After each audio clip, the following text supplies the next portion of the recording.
Okay. What's up, everybody? Christopher Leon Johnson here. So, I want to give my shout out to everybody out there that's just engaging with the Zeron video I posted him at the Western Day Parade. Is getting views, getting traction. One got over 1,005 views. So shout out to everybody out there.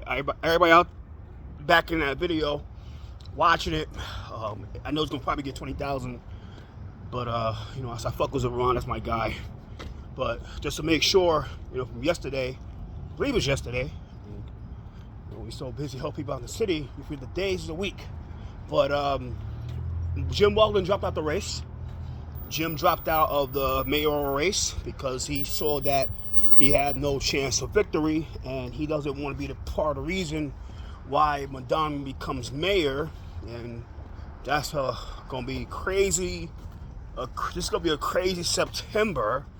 And he did the right thing. He did it in September, unlike other people that just probably ain't gonna drop out. So that's like I said before many times. I tell people all the time that about Zeron is that the only way he could lose this general election if there's a real one-on-one. And I have a big feeling that Adams, our incumbent mayor, might drop out later this month to get himself off the ballot, removed off the ballot, so it could be a real one-on-one. Even with Curtis from the race, Curtis will be a non-factor because Curtis will be no-sold. So I want to do a quick video about this, and I want to give an explanation about this situation that is happening in the city right now. And this is still a topic that I still want to get into, to the point where that somebody, the journalist, shout out to this journalist who is a student from Columbia University, and the reason I don't want to expose that person's identity because I don't want to put that person in danger. We had a quick 15-minute interview this morning, and he asked me many things about the minimum wage law, the Instacart situation, minimum wage, and my take about the minimum wage. And I told him the same thing that I said many times, that myself, Christopher Leon Johnson, is not a anti-labor person. I'm not the type of person that say that nobody deserves a living wage. I'm not the type of person that will say that people don't deserve to make $25 an hour. I'm not that type of guy. I am long from that. Because when I was in 32 PJ, I was going crazy. I'm not saying like lunatic right now. I'm doing right now to make sure people get paid the money that they're supposed to get paid. I'm the type of person where if you work 10 hours a day, because I just resaw this video and I want to get into that in a few minutes. You work 10 hours a day, you're supposed to get paid 10 hours a day. Now, I just saw a video. I went to one of my people's page and saw this video, and me and this person had a bad falling out. And I'm not talking about Raul. This other person named Skeletor, I covered him. We had a bad falling out because, like I told people many times, like certain things about me that when I do somebody wrong, especially a person I can tell who's a good person, I have to make it right with them. And we had a bad falling out because of this, but at the end of the day, I still love him as a person because no matter what, if he was to ever get in trouble, I'll still come out and help him out because I know why we had bad falling out. And it's basically because we try to make it right with somebody, despite the fact that that other person don't like that person. It's something where you might have a bad falling out, and part of the work, when you are I'm not saying I'm an advocate, but I'll say when you help people out, when you helping people who are helping people out that are, I like to say marginalized, people that are marginalized or people that can't have that voice, they have So you got to really understand where they're coming from, and you can never hold it against them like you hold against people that are like politicos and lobbyists and consultants and people that are media that do intergovernmental affairs. You can never hold it against the people that don't have a voice. If the people don't have a voice, don't takes it a certain way, then you gotta deal with it. And sometimes you can't hold it against them because they're human beings like we are. And if you care about them, sometimes you gotta like forgive them. And you gotta forgive them if they treat you differently, whatever the hell, right?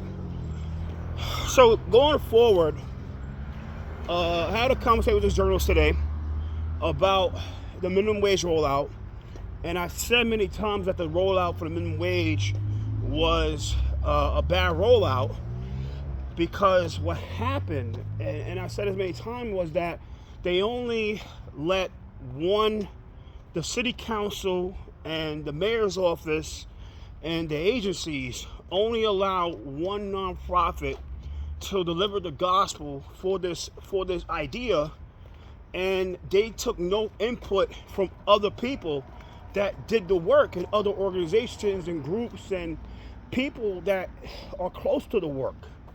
And the people that was close to the work and other advocates and other organizations said, like, look, this is a bad rollout, because if you was to ever roll this out, this is going to be, it's going to open up a can of worms that is going to be hard to put in. And they didn't listen, and look what happened. And the list goes on and on. Let's start with the unfair deactivations.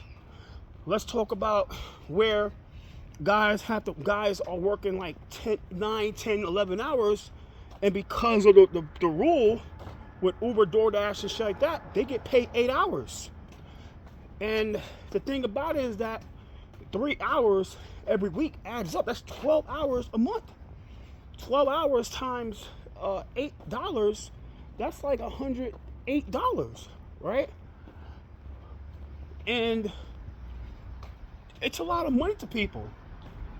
And another thing that happened, and people, you're following the stuff, if you are an e-bike crisis person, you start understanding that because of this stuff, the commissioner, Jessica Tisch, has put a rule with the NYPD where if you blow a red light as a cyclist or e-bike rider, and you go 1 mile per hour over speed limit is 15 miles per hour on an e-bike, you have to go to criminal summons court. And criminal summons court is at 1 Century Street, 16th floor. And people don't understand that not everybody have the luxury of getting lawyers on pro bono because of backroom deals or paid lawyers and all these lawyers. You know, if you go to criminal summons court and you don't have the luxury of having a summons, like a paid criminal court lawyer, a paid lawyer, or a pro bono lawyer that will do the work for you because something they get out of return, or some access shit, or some clout, you have to deal with a 18B attorney that really don't just want to get you out of there. And the majority of the time, if you have an 18B, depending on the day, you might not be seen at all, or you might be there all day to hear your case. Now, it's a majority of the time in those facilities, the people mostly being seen for those cases are mostly minorities, blacks, Latinos, and Asians, because somebody had to correct me about that, about Asians. And what happened, and I said, it's a lot of things that opened up the can of worms that opened everything up because of these, because of the minimum wage law. And like I said, like I say many times, is that the reason that it's just what it is in 2025.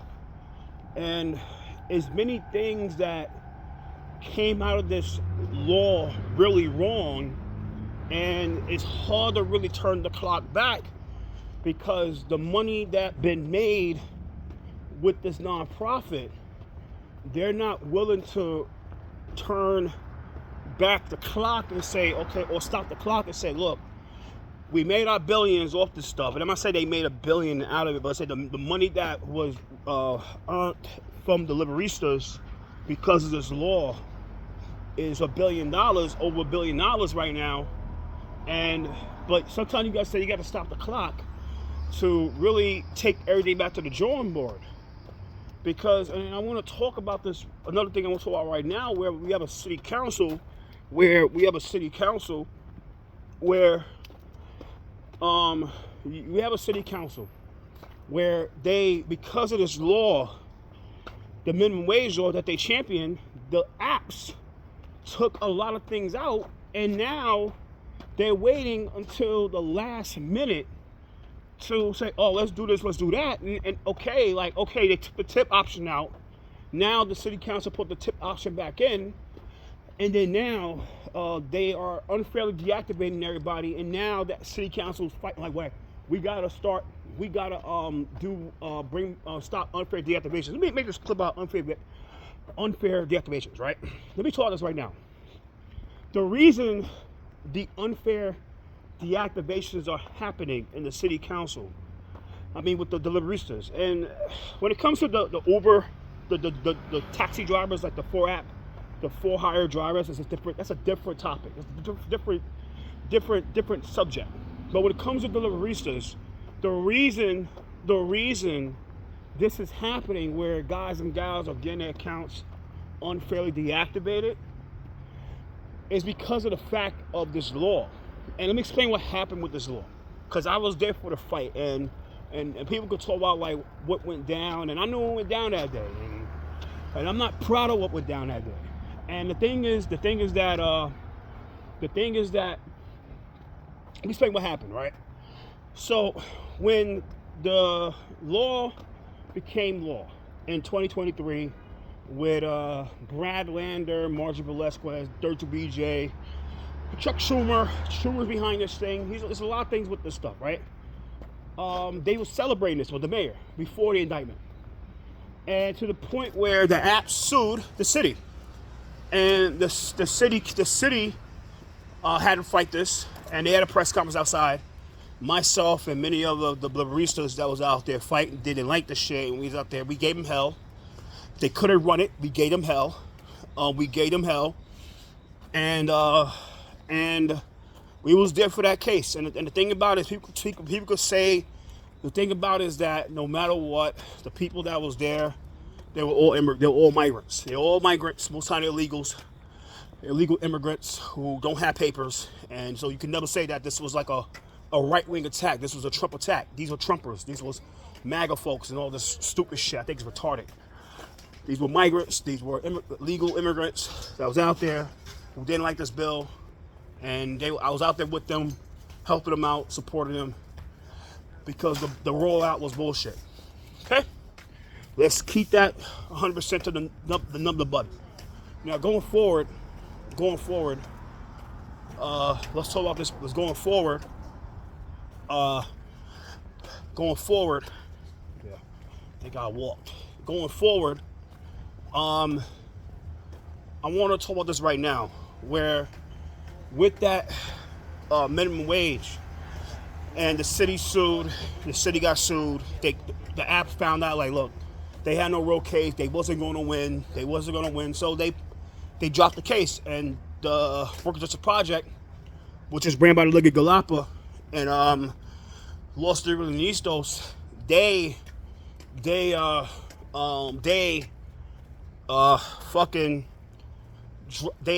were celebrating it, and I'm not mad about that. But I was a little upset because this rollout was gonna hurt everybody down the long run, and it was gonna hurt these deliveristas. And like I said, I can't stop a law, I can't stop rules. All I can do is go against it or be for it. It's my thing, this shit with me. So going forward, 2020, going forward with that, when it happened, the app say, okay, we'll give you minimum wage. We'll give you minimum wage, but this is what you got to do to get this minimum wage. And what they did was they adjusted the app. They added a rules in the app to where if you want to get paid, that time was about $19 an hour. You have to do a minimum amount of deliveries within that hour to get paid. And what happened, and I knew this was going to happen, and one day some white journalists with a big platform have to interview JQLLC because he's the only people that who's a deliverista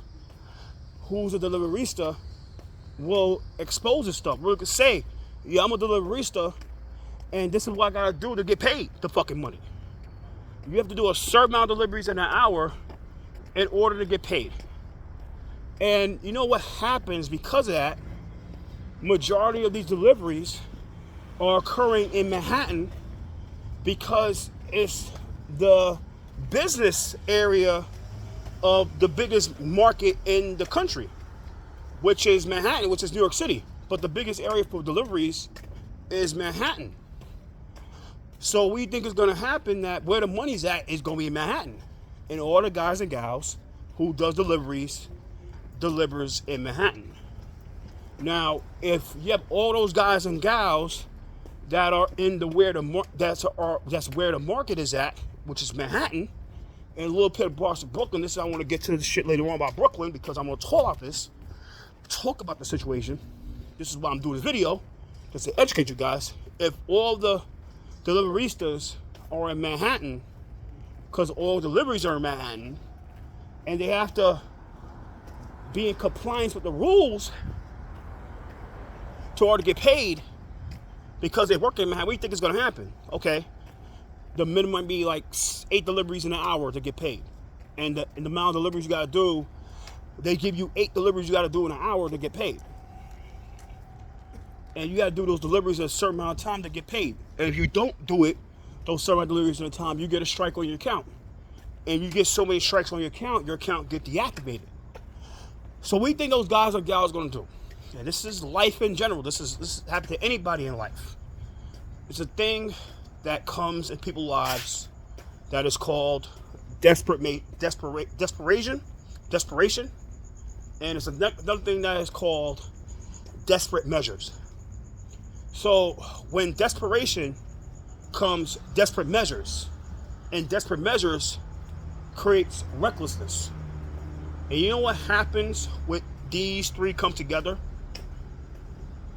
Tragedy and heartbreak. And I'm gonna explain what's going on right now because this is what's happening right now, and this is where Liga Galapa can get mad all she want, and transportation alternatives can get mad all they want about this organization that is called New York City E-Vehicle Safety Alliance, really getting to Jessica Tisch's ear to put a 15-mile-per-hour rule and to start giving everybody Class C summonses for the 15-mile-per-hour rule. What's up, man? What up? And then you could, but what happens is when you were the main people like Liga Galapa and Transportation Alternative like Danny Harris and Elizabeth Adams, when they were the main ones, when they was the main ones that helped shove this law in our faces, this is the cause and effect of what happens now. Because going back to desperation turns into desperate measures, turns into recklessness. When you're a deliverista on an e-bike and you have to do a certain amount of deliveries in an hour, and you know that those coordinates aren't gonna make you do right there, like that delivery right there, are not gonna make you do a certain amount of deliveries in an hour, you're gonna have to break every law and every rule to order to get the job done. And you know what happens with that? Guys and gals who are usually mostly riding e-bikes, they blow red lights, they ride on the wrong side of the street, they don't yield, they don't do the basic bicycle safety rules and laws, to the point where people are getting hit by these e-bikes. Some are getting seriously hurt, and some are unfortunately are not here no more because of this stuff. And what's going on right now is that there's a lot of people that want real accountability for this e-bike situation. And like I said, the reason this is happening, guys, is because of that minimum wage. When you have a minimum wage that forces deliveristas to be desperate and do reckless shit to order to get paid a bullshit wage is $20. That's not a living wage in the city. It's bullshit money. You can get paid the same money to stand on your ass all day being a security guard for a fucking commercial building in the city these days. I used to do security. I know this shit. When you put these guys in this situation and they're forced to do this type of work and they're forced to do this type of shit, this is what happens. This is a cause and effect. And cause and effect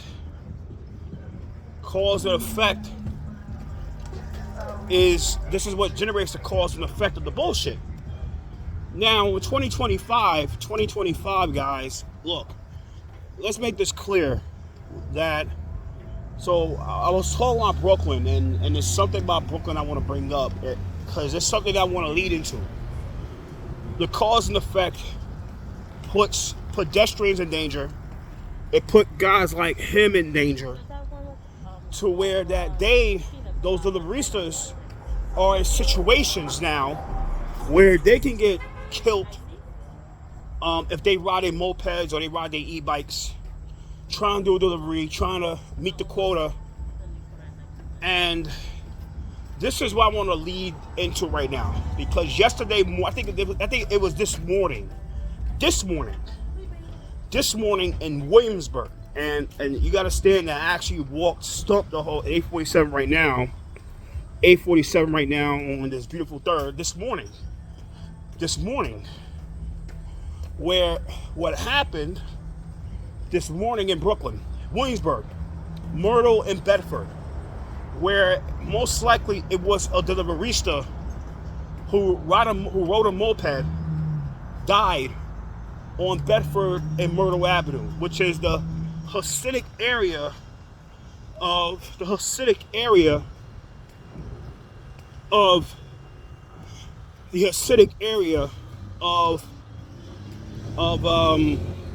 Brooklyn, Satmar. Now, I want to talk about this is because I know that TA, Transportation Alternatives, will find some way, and they will always find a way. Shout out to Astoria for shutting trains all down before they could have exploited their people's deaths to justify the Western Queens street safety plan. But they're going to find a way to do this in Williamsburg, probably Friday, or probably next week.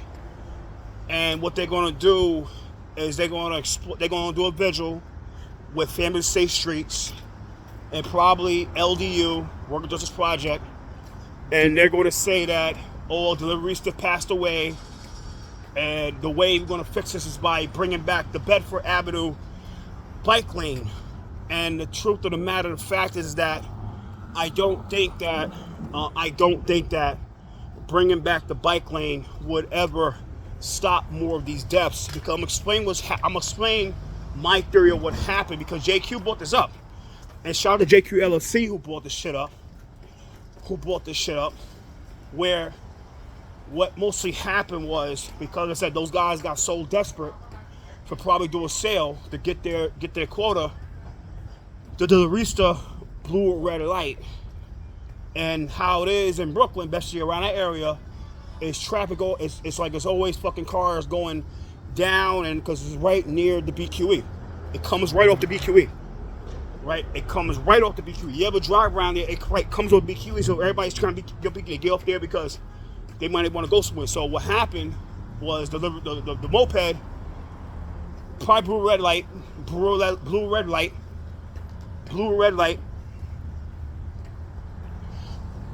light, and hit the car, hit another car. The person that rode the car, riding the moped, flew off, hit another car, and the deliverist is not here no more. But like I said, this type of shit could be prevented. Like I said, if the guy was on duty, I bet you that was the case. That he got so desperate, or she got so desperate, the cause and effect happened. The cause and effect happened, guys. So something where this is a situation where in 2025, where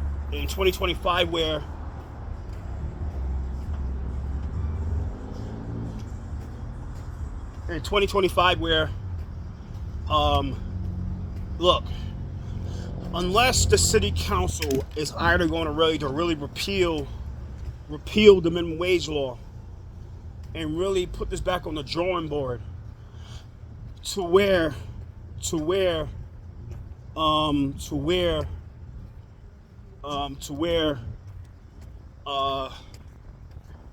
put this back on the drawing board to where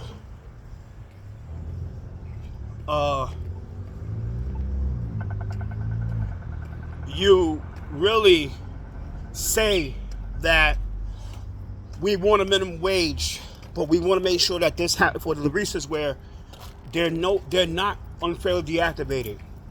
They don't have the guaranteed minimums, the mandated minimums in order to get paid. Or you put laws in the city council to where that these guys and gals are not subject to guaranteed mandated minimums to get paid, then this stuff's going to keep on happening in the city. And I say this many times, guys, and like I said this many times, and I'll say till I die, that this is not my fault that this is happening. I was one of the people that was against this bullshit of a minimum wage, and I'll say it publicly in the city. I say, look, I oppose this minimum wage. This is a bad rollout. Even the one that's going to happen next week with the city, with the intro 1135 with Instacart. It's a bad rollout, and this is going to create more chaos in the streets. This is going to create more tragedy with deliveries. You're going to have more of these guys and gals dying on these streets. You're going to have more people. You're going to have more victims of these e-bike situations. And you're going to have more unfair deactivation, especially with Instacart. Because what you think is going to happen, because what's going to happen with Instacart? We think going to have an Instacart, right? Instacart was like, okay, fuck it. We'll give you guys minimum wage. We ain't going to sue you guys. Fine. You win. But this is okay. We're going to learn from our homeboys at DoorDash and Grubhub and Relay. What the hell they did? Oh, guaranteed minimums, mandated minimums to get paid. All right, we make this guy work over their time, not pay them. We'll fucking start deactivate all these accounts out of retaliation. Okay, fuck it. We'll do that. But I'm saying right now that the blame will always go to transportation alternatives and open plans and the Worker Justice Project for this. And the one thing about me is that I'm the type of guy that I'm not going to push something and then get mad about the consequence or get mad about the way they handle the situation. And this is what happened with the Worker Justice Project, because they were so desperate and so fiending for the lights and the attention, and they could raise their fists in the sky, which you see on their website with Margie Velasquez acting like they accomplished something. Yeah, they did accomplish something. They accomplished more heartbreak and headache and dysfunction in these city streets, to where that what they do, and I know why I'm blocked, right? I know why I'm blocked. But they block everybody else on their social media accounts that call them out for championing the fuck shit and championing the bullshit and allowing this stuff to happen and not being accountable for what's happening. And the one thing I'll make this clear to anybody out there that don't agree with what I say, and I understand. I'm not the type of person going to get mad for disagreeing. We had the right to disagree, and nobody had the right to agree with me.